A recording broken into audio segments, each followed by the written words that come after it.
Assalamualaikum warahmatullahi wabarakatuh. Salam sejahtera untuk kita semua. Halo semuanya, selamat datang di video presentasi kelompok kami. Pada kesempatan ini, kami akan membahas tentang tes Widal, leukosit, dan pemeriksaan protein urin. Yang pertama, tes Widal. Tes Widal adalah metode laboratorium untuk mendeteksi keberadaan antibodi terhadap bakteri Salmonella typhi dan Salmonella paratyphi dalam darah pasien yang diduga terinfeksi tipes. Tes ini dikembangkan oleh Georges Fernand Widal pada tahun 1896. Tes Widal ini masih digunakan sebagai alat bantu diagnosis tipes, tetapi harus diimplementasikan secara hati-hati dan dikombinasikan dengan gejala klinis dan hasil laboratorium lainnya. Untuk penjelasan selanjutnya akan dijelaskan oleh teman saya. Nah, teman-teman, bagaimana dampak di bawah nilai normal dari tes Widal ini? Nah, nilai titer antibodi dalam tes Widal yang berada di bawah normal biasanya dianggap tidak signifikan atau negatif. Tes Widal ini negatif tidak selalu menyingkirkan tifoid. Pada kasus tertentu, hasil negatif dapat terjadi meskipun ada infeksi atau false negatif, terutama pada individu dengan imunitas rendah. Nilai di bawah juga dalam tes Widal biasanya tidak menunjukkan dampak dan membahayakan, tetapi penting untuk mempertimbangkan gejala dan melakukan pemeriksaan lanjutan jika diperlukan. Nah, kemudian bagaimana dampak dari nilai di atas normal pada tes Widal ini? Nilai titer tes Widal yang berada di atas normal dapat menunjukkan adanya respon antibodi terhadap infeksi Salmonella typhi atau Salmonella paratyphi. Namun, hasil ini perlu diinterpretasikan dengan hati-hati karena bisa memiliki beberapa dampak baik klinis maupun non-klinis. Teman-teman, perlu diketahui juga bahwa tes Widal ini memiliki keterbatasan untuk mengujinya. Kurang spesifik, di mana tes Widal ini tidak selalu akurat karena dapat memberikan hasil positif pada orang yang tinggal di daerah dengan paparan Salmonella tinggi atau yang pernah divaksinasi. Nilai tinggi perlu dibandingkan dengan tes lain, seperti kultur darah atau uji serologis lainnya, untuk memastikan diagnosis tifoid. Nilai di atas normal pada tes Widal menunjukkan adanya kemungkinan paparan atau infeksi Salmonella. Namun, penting untuk tidak hanya mengandalkan hasil ini.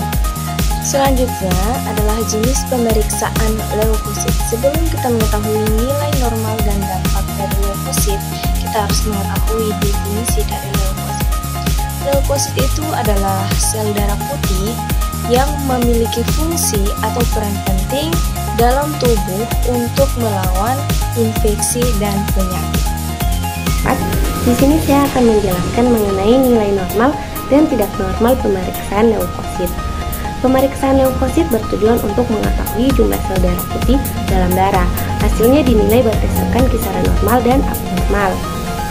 Kisaran normal jumlah leukosit dalam darah bergantung pada usia dan kondisi individu. Yang pertama ada pada bayi baru lahir.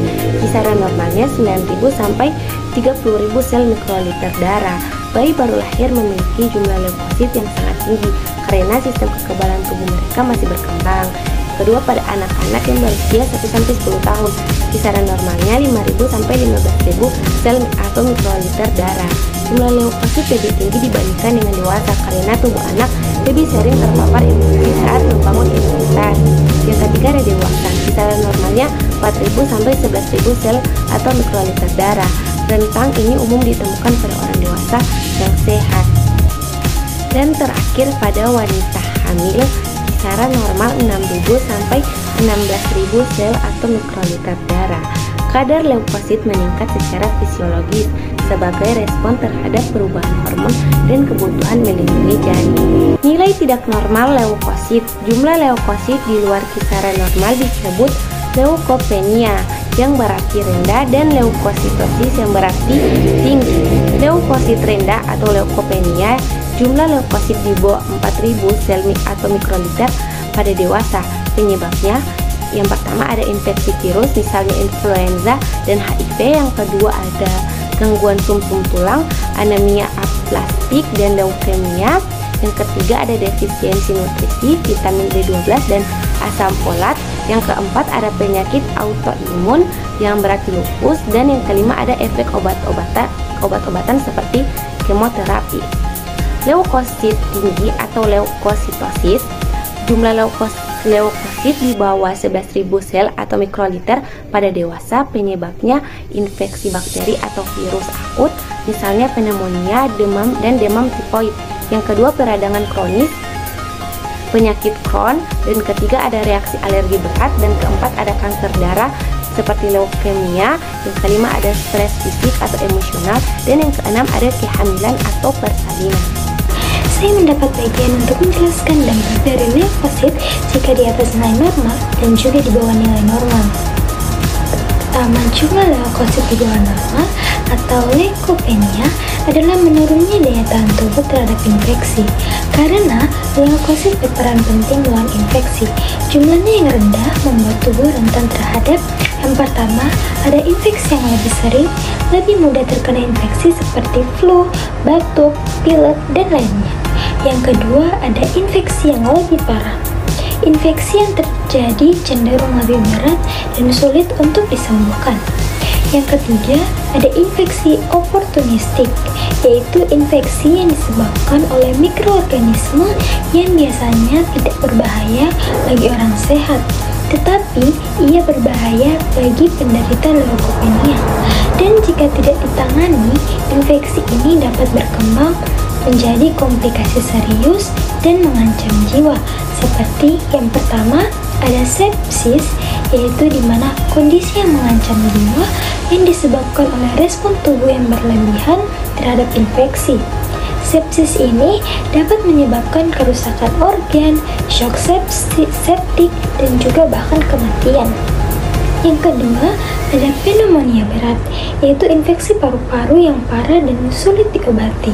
Yang terakhir, ada infeksi saluran kemih yang menyebar. Infeksi pada saluran kemih ini dapat menyebar ke organ dan ginjal. Leukositas, yaitu jumlah leukosit di atas normal, dapat menyebabkan berbagai masalah kesehatan akibat peningkatan kekentalan darah atau hiperviskositas. Akibat utamanya itu yang pertama ada hiperviskositas, darah menjadi lebih kental dan sulit mengalir.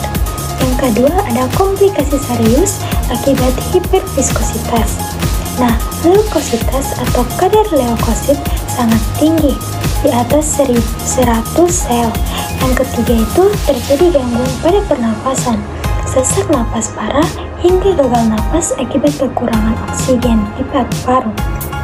Yang keempat ada gangguan neurologis, yaitu sakit kepala, pusing, kebingungan, gangguan penglihatan, bicara yang cadel, kejang, bahkan stroke akibat aliran darah buruk yang mengalir ke otak. Yang kelima, ada kerusakan organ lain. Nah, kekurangan oksigen dan nutrisi merusak organ-organ dalam tubuh. Yang keenam itu ada sindrom hiperviskositas, yaitu peningkatan risiko pembekuan darah atau trombosis. Yang selanjutnya ada trombosis vena dalam atau DVT, yaitu pembekuan darah di pembuluh vena dalam menyebabkan nyeri, bengkak, dan juga kemerahan. Selanjutnya ada emboli paru atau PE, yaitu bekuan darah dari DVT lepas ke paru-paru yang menyebabkan sesak napas tiba-tiba, nyeri dada, dan juga dapat berpotensi pada kematian.